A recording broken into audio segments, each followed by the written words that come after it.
नमस्कार दोस्तों, आप सभी का आपके अपने YouTube channel DL study classes के प्लेटफार्म में बहुत स्वागत है। दोस्तों, आज हम रीजनिंग का पार्ट नंबर 61 करेंगे और रीजनिंग की इन सभी वीडियो में उन्हीं क्वेश्चनों को सम्मिलित किया जा रहा है जो कि आपके प्रीवियस ईयर के एग्जाम में पूछे गए हैं और आने वाले एग्जाम में पूछे जा सकते हैं। तो जाके आप लोग रीजनिंग के इन सभी प्रैक्टिस सेट के बारे जरूर देखिए ताकि आपको एग्जाम में क्वेश्चन को हल करने में आसानी हो और पता चल सके कि किस प्रकार के रीजनिंग क्वेश्चन हमारे एग्जाम में पूछे जाते हैं। दोस्तों, जो आपका रीजनिंग सब्जेक्ट है यह आपका प्रैक्टिस का विषय है। रीजनिंग को आप जितना अधिक प्रैक्टिस करेंगे रीजनिंग आपको उतना ही अधिक आसान लगने लगेगा और आप कम से कम समय में रीजनिंग के क्वेश्चनों को हल कर पाएंगे। तो चलिए बिना देरी किए हुए अपने क्वेश्चन को आगे बढ़ते हैं। जैसे पहला क्वेश्चन दिया गया है कि दी गई श्रृंखला में लुप्त संख्या ज्ञात कीजिए। 4, 5.2, 6.4, क्वेश्चन मार्क और 8.8। तो बताना है कि इनके बीच का अंतर देखिए पहले। तो 4 से 5.2 हुआ है, यानी 1.2 की वृद्धि हुई है। फिर देखिए 5.4 से 5.2 से 6.4 हुआ है, यहाँ भी 1.2 की वृद्धि हुई है। फिर यदि आगे जाएंगे तो यदि हम यहाँ भी 1.2 की वृद्धि कर देते हैं तो 1.2 की वृद्धि कर देंगे तो 6.4 में जब 1.2 जुड़ जाएगा तो क्या होगा आपका 7.6 होगा। तो इस क्वेश्चन मार्क की जगह पर यदि 7.6 कर देते हैं और यदि हम फिर 7.6 से 8.8 के बीच का अंतर देखते हैं तो यहाँ पे क्या हुआ है कि 1.2 की वृद्धि हुई है। तो इसमें पैटर्न क्या नज़र आ रहा है कि यदि 1.2 की वृद्धि करते हैं तो हमारे क्वेश्चन मार्क जहाँ पे क्या आंसर आता है 7.6। तो किस ऑप्शन में देखिए 7.6 आपका ऑप्शन नंबर सी में है, इसे इसका option number C correct answer हो जाएगा। अगला दिया गया है, यह क्वेश्चन आपका लुप्त संख्या से पूछा गया है। 1, 11, 120, 2, 7, 15, 3, 5 क्वेश्चन मार्क। बताना है जिस प्रकार 1 और 11 को करके 120 है, 2 और 7 को करके 45 है, उसी प्रकार 3 और 15 को करके क्या होगा।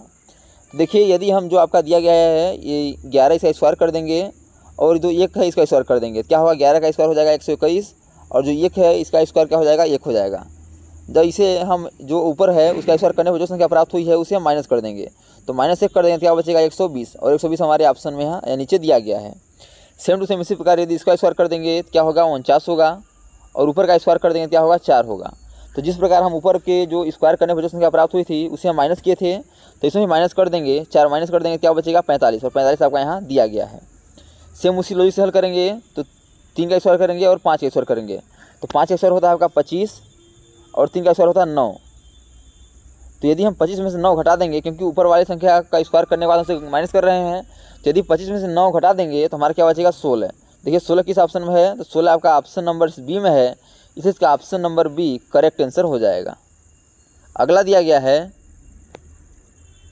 क्वेश्चन है कि यदि प्लस का मतलब भाग का मतलब माइनस, माइनस का मतलब गुणा और गुणा का मतलब प्लस है तो दिए गए प्रश्न का मान ज्ञात कीजिए। यानी इस क्वेश्चन जो आपका इसमें दिया गया है इसके जगह पे हमें चेंज करना है। तो बोल रहा है कि प्लस का अर्थ क्या दिया गया है, देखिए प्लस का अर्थ आपको दिया है भाग, तो इस प्लस जहाँ पे क्या करेंगे भाग कर देंगे, फिर भाग का अर्थ दिया गया है माइनस तो यहाँ माइनस कर देंगे। फिर गुणा का अर्थ क्या दिया गया है, तो गुणा का मतलब दिया गया है प्लस, तो यहाँ +5 कर देंगे। और माइनस का अर्थ क्या दिया गया है, ध्यान से देखिएगा, माइनस का अर्थ दिया गया है गुणा, तो इसे यहाँ पे गुणा कर देंगे 9। अब इसे बोर्ड मास के रूल से हल कर देंगे। तो बोर्ड मास का रूल क्या कहता है, पहले ब्रैकेट तोड़ेंगे तो ब्रैकेट है नहीं, फिर ऑफ भी नहीं है, फिर डिवाइड, तो डिवाइड कर देंगे। यदि भाग कर देंगे हम इन्हें आपस में तो यदि 4 को 8 है और 4 तो भाग करेंगे क्या बचेगा 2 होगा। फिर देखिए इसके बाद -3 +5, अब डिवाइड में क्या होता है गुणा होता है, तो 5 और 9 को गुणा कर देंगे क्या हो जाएगा 45 हो जाएगा, 5 9 45। अब यदि इसे हम देखेंगे तो फिर क्या करेंगे, सब आपका मल्टीप्लाई हो गया। अब एडिशनल जोड़ेंगे, तो यदि जोड़ देते हैं तो क्या होगा आपका, यदि जोड़ देंगे तो हो जाएगा ये आपका प्लस हो गया और ये भी प्लस, तो 45 और 2 क्या हो जाएगा 47 और आपका माइनस क्या है, माइनस में 3 है,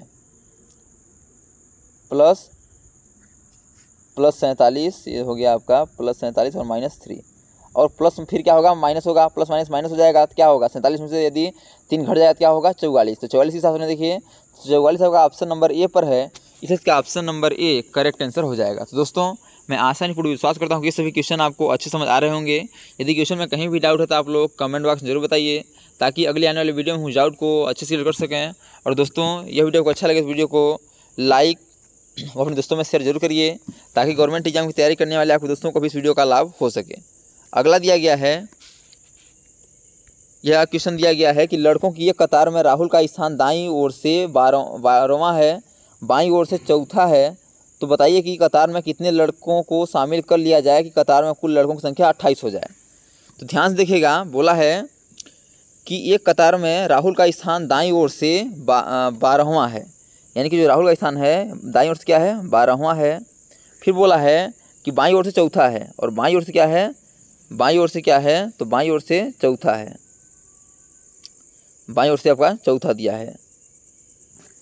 तो बोला है कि कितने लड़के को और मिला दिया जाए कि कतार में कुल कितने लड़के हो जाएं, तो कुल लड़के आपके 28 हो जाएं। तो ध्यान से देखिएगा, यदि हम इधर से आ रहे हैं तो 12 को काउंट कर रहे हैं, और इधर से आ रहे हैं तो फिर 4 को भी काउंट कर रहे हैं, यानी कि इधर कितना हो गया आपका, बीच में राहुल है, ये बीच में राहुल है, ध्यान दीजिएगा, बीच में राहुल है। इधर 12 के पहले कितने हैं, 11, 12 के पहले कितने हैं व्यक्ति, 11, और 4 के पहले कितने हैं, 3। तो 11 और 4 को जोड़ देंगे तो क्या होगा, 14 हो जाएगा। अब 14 और बीच में एक राहुल है, तो बीच में एक राहुल है तो क्या हो जाएगा, 15, यानी केवल कितने व्यक्ति हैं, 15। यदि हम 12 और 4 को जोड़ेंगे तो क्या हो जाएगा, 16 हो जाएगा, लेकिन 16 नहीं है, क्योंकि 12 आपका 2 बार काउंटिंग हो रहा है। तो हमारे 15 व्यक्ति हैं। अब बोला है कि हम कितने और लड़कों को कतार में मिला दें कि हमारा 28 लड़के हो जाएँ। तो यदि हम 15 में यदि 13 जोड़ देंगे तो क्या हो जाएगा, 28 हो जाएगा। तो ऑप्शन नंबर बी जो दिया गया है 13, यही करेक्ट आंसर हो जाएगा। अगला दिया गया है, यह क्वेश्चन आपका वेन डायग्राम से है।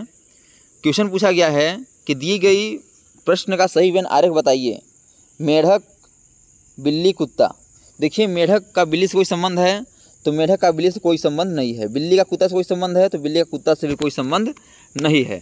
अब आगे देखेंगे तो मेढक और कुत्ता कोई संबंध है तो मेढक और कुत्ता का भी आपस में कोई संबंध नहीं है। जब कोई संबंध नहीं है तो क्या करेंगे कि मेढक आपका अलग रहेगा, कुत्ता आपका अलग रहेगा, और आपका बिल्ली अलग रहेगी। तो इस प्रकार का वेन डायग्राम बनेगा, और इस प्रकार का ऑप्शन नंबर बी में ही दिया गया है, इसलिए इसका option number B correct answer हो जाएगा। तो दोस्तों, thanks for watching this video. यह वीडियो आपको कैसा लगा कमेंट बॉक्स में जरूर बताइएगा। और इसी प्रकार के ऑल गवर्नमेंट एग्जाम में पूछे जाने वाले GK, GS, math, reasoning, Hindi, current affairs और सॉल्यूशन संबंधी क्वेश्चनों को पाने के लिए हमारे यूट्यूब चैनल को लाइक, शेयर, सब्सक्राइब कर बेल आइकन को प्रेस करना भूलिएगा, ताकि जब भी न्यू वीडियो अपलोड सबसे पहले नोटिफिकेशन आप तक पहुँचे। तो आज तक के लिए इतना ही, मिलते हैं नेक्स्ट वीडियो में, तब तक के लिए जय हिंद, वंदे मातरम।